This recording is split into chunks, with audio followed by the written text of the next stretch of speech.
ಜನಗಣತಿ ಹೆಸರಿನಲ್ಲಿ ಪರಿಶಿಷ್ಟ ಸಮುದಾಯಗಳಿಗೆ ಕಾಂಗ್ರೆಸ್ ಸರ್ಕಾರ ಅನ್ಯಾಯ ಮಾಡುತ್ತಿದೆ ಎಂದು ವಿಧಾನ ಪರಿಷತ್ತಿನ ವಿರೋಧ ಪಕ್ಷದ ನಾಯಕ ಛಲವಾದಿ ನಾರಾಯಣಸ್ವಾಮಿ ಬೆಂಗಳೂರಿನಲ್ಲಿಂದು ಹೇಳಿದ್ದಾರೆ.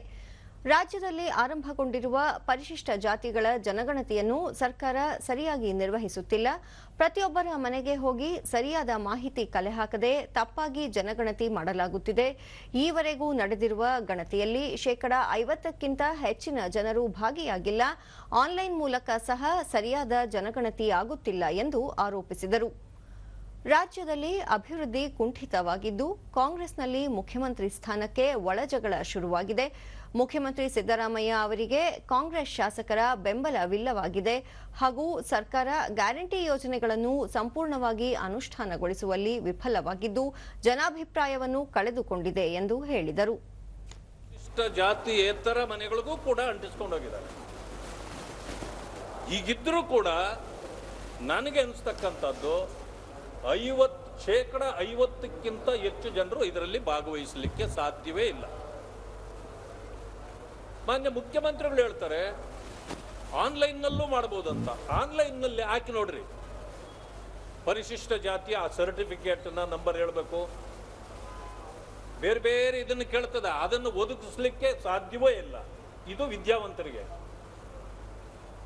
ಎಲ್ಲರೂ ವಿದ್ಯಾವಂತರಲ್ಲ, ಕೆಲವರಿಗೆ ಸರ್ಟಿಫಿಕೇಟ್ಗಳಿದೆ, ಕೆಲವರಿಗಿಲ್ಲ. ಅವರೆಲ್ಲರೂ ಕೂಡ ಇದರಲ್ಲಿ ಭಾಗವಹಿಸ್ಲಿಕ್ಕೆ ಸಾಧ್ಯ ಇಲ್ಲ.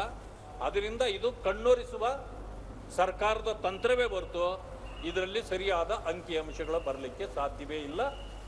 ಪರಿಶಿಷ್ಟ ಜಾತಿಗಳಿಗೆ ಅನ್ಯಾಯ ಮಾಡತಕ್ಕಂಥ ಕೆಲಸವನ್ನ ಕಾಂಗ್ರೆಸ್ ಸರ್ಕಾರ ಮಾಡ್ತಾ ಇದೆ ಅಂತೇಳಿ ನನ್ನ ಆಪಾದನೆ ಇದೆ.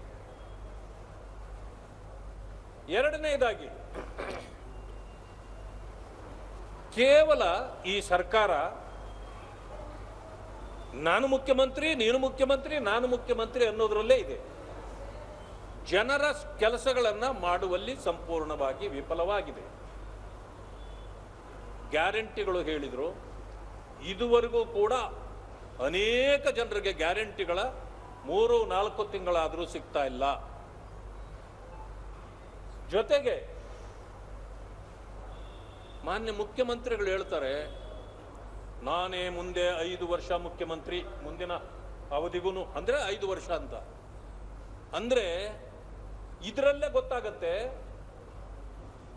ಅವರ ಸ್ಥಾನಕ್ಕೆ ಕುತ್ತು ಬಂದಿದೆ.